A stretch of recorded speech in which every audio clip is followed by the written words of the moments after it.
Imagine for a moment that nothing isn't really empty space. Like, not at all. What if it's actually this seething dynamic source, the place everything actually springs from? It sounds completely paradoxical, right? Totally. But here's the kicker. What if cutting-edge science and really ancient spiritual wisdom are actually telling us, well, basically the same story? Today, we're taking a deep dive into a really fascinating article by Rabbi Shlomo Ezagui. It's called Miracles from the Void, Nothingness, Infinity, and Quantum Mechanics. Mm.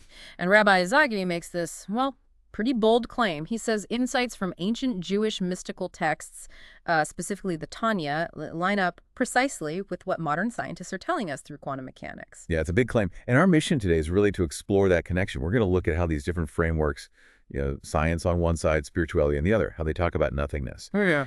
And maybe what that convergence could mean for how we understand, well, reality itself. Get ready. Yeah. Because your idea of empty space, it might just get completely turned upside down. Okay, let's dive in. First, this whole idea of nothing. When you hear that word, I mean, you probably picture just emptiness, right? A total vacuum. Right. That's the everyday meaning, absence. But what does quantum mechanics say, this super weird field of modern physics? What's its take on nothing? Well, yeah, in daily chat, nothing means nothing's there. Mm-hmm. But in physics, Mm-hmm. especially quantum physics, it's way more complex. What we used to think of as just an empty void, physicists actually call it the quantum vacuum. Quantum vacuum, okay. And the key thing is, it's not empty. It's defined as a state where there's no matter, sure, but still governed by physical laws. Mm-hmm. And it's absolutely brimming with constant activity. These things called quantum fluctuations. Brimming, so not empty at all then. Exactly. Think of it less like a silent, empty room and more like, I don't know, a fizzy drink constantly bubbling. Okay, fizzy bubbling. I hear the term quantum foam sometimes. Is that related? What is that exactly? That's a great way to picture it. Yeah, it's often described as this bubbling, energetic quantum foam. It's made of unseen energy and, well, the mathematical equations that describe it. Even if you had a perfect vacuum, theoretically perfect, these tiny random energy shifts are always happening. Always. Always. And here's where it gets really wild. These fluctuations, they can spontaneously produce pairs of particles and antiparticles. Hang on, produce particles out of what? Out of the vacuum. They kind of emerge, exist for an incredibly tiny fraction of a second, and then poof, they annihilate each other, usually. Where they borrow energy and pay it back really fast. That's a good analogy, yeah. They borrow it from the vacuum for a fleeting moment. But what's even crazier is that under certain conditions, like extreme gravity near a black hole, these fluctuations can actually be substantial enough to, theoretically, create entire universes. I mean, that's huge. It really sounds like something coming from absolutely nothing. How do physicists even explain that? Well, it seems like nothing, but remember, the vacuum isn't truly nothing. It has potential. Physicists argue that the laws of physics themselves actually predict this. They predict that something will arise from this quantum nothing. The laws predict it. Yeah, it's a consequence of something called the Heisenberg uncertainty principle. Very basically, it implies you can't know certain pairs of things, like energy and time, with perfect accuracy simultaneously. So for very, very short moments, energy can kind of be borrowed from the vacuum. It manifests as these virtual particles that pop in and out of existence. Virtual particles? Okay. Is it just theory, or is there proof? Oh, it's not just theory. It has real observable effects. There's the Casimir effect, for instance. Put two uncharged metal plates really close together in a vacuum, and they attract each other because the vacuum fluctuations outside the plates are different from the ones between them, creating a tiny pressure. Wow. And then there's Hawking radiation, the idea that black holes aren't totally black, but actually radiate particles because of these effects at their edge.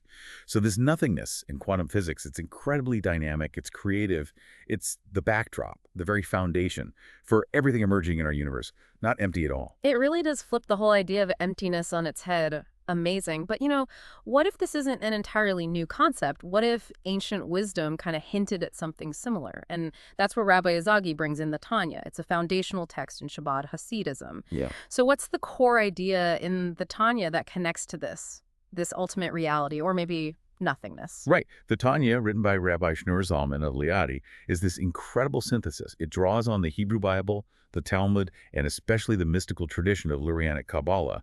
And its central idea is pretty radical. Everything is God, blessed be He. Everything is God.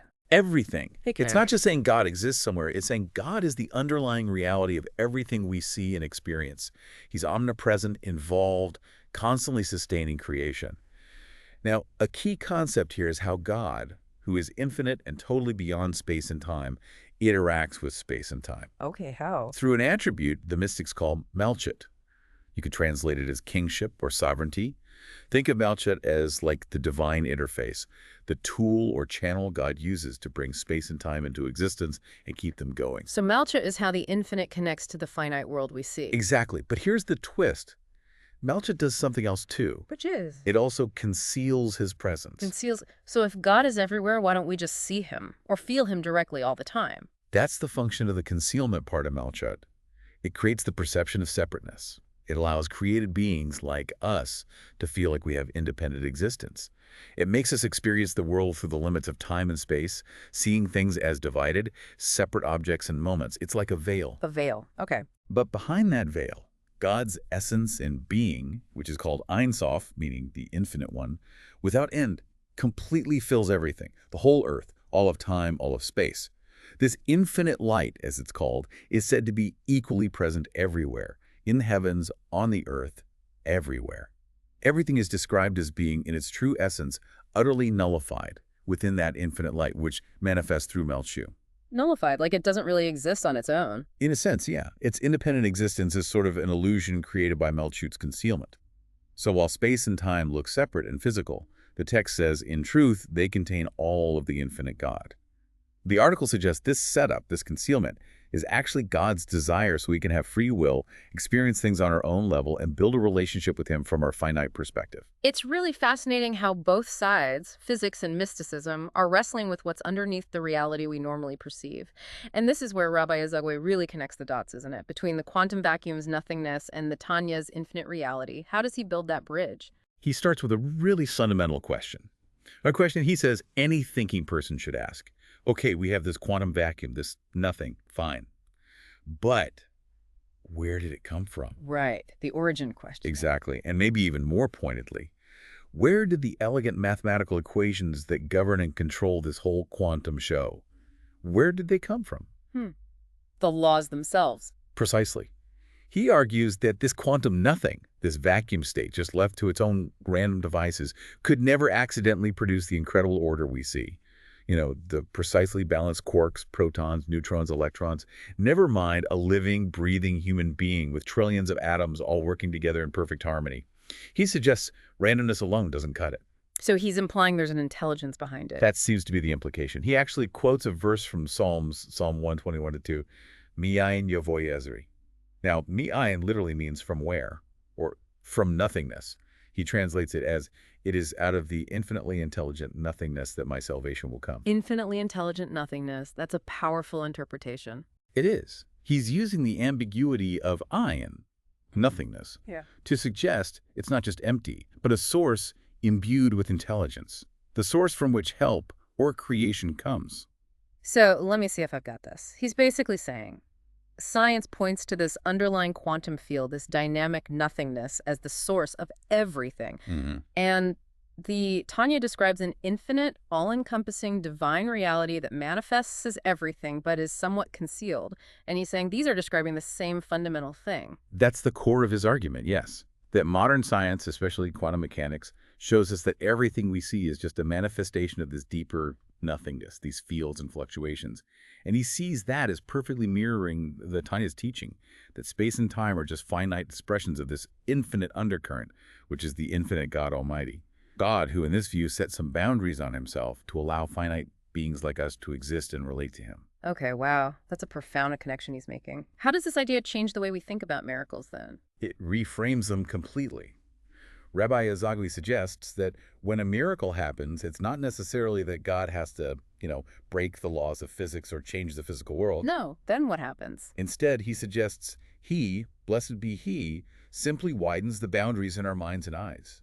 It's like God adjusts our perception, allowing us to see a deeper layer of reality that was already there but hidden from us before. Like pulling back the veil you mentioned earlier? Exactly. He uses the biblical story of Hagar in the desert. She's desperate, out of water, and then God opened her eyes and she saw a well. The well was always there, he implies. She just couldn't perceive it until her perception was altered. So miracles are shifts in perception, revealing what's already present in that underlying reality. That's the idea. And in his conclusion, Rabbi Ezagui says that science, quantum mechanics in particular, gives us new tools, a new language almost, to appreciate the words of the ancient holy teachers more concretely. He even applies it to current events, suggesting that spiritual actions, following God's commandments, are the most effective way to find protection and success, because ultimately, He, Almighty, is at the root of everything. So, stepping back, what does this all mean for us listening right now? We've explored this really thought-provoking bridge someone has built between the deepest, weirdest parts of quantum physics and ancient spiritual wisdom, redefining nothing, not as absence, but as, well, a potent, dynamic source of literally everything. Yeah, it's definitely not just abstract philosophy. The article really pushes you to think about how we view reality. Whether you look through a scientific lens or a spiritual one, you find these surprising parallels, these hints of an underlying order, maybe even intelligence, woven into the fabric of the universe. It makes you question what empty even means. Absolutely. And it leaves us with a big question, doesn't it? If everything you see, everything you experience is just a manifestation of this deeper dynamic nothingness or this infinite reality, how might really understanding that, internalizing that perspective, shift how you perceive the world around you? How might it change your sense of your own place within it all? It makes you wonder what else might be right here, present but unseen, just waiting for our eyes to be opened.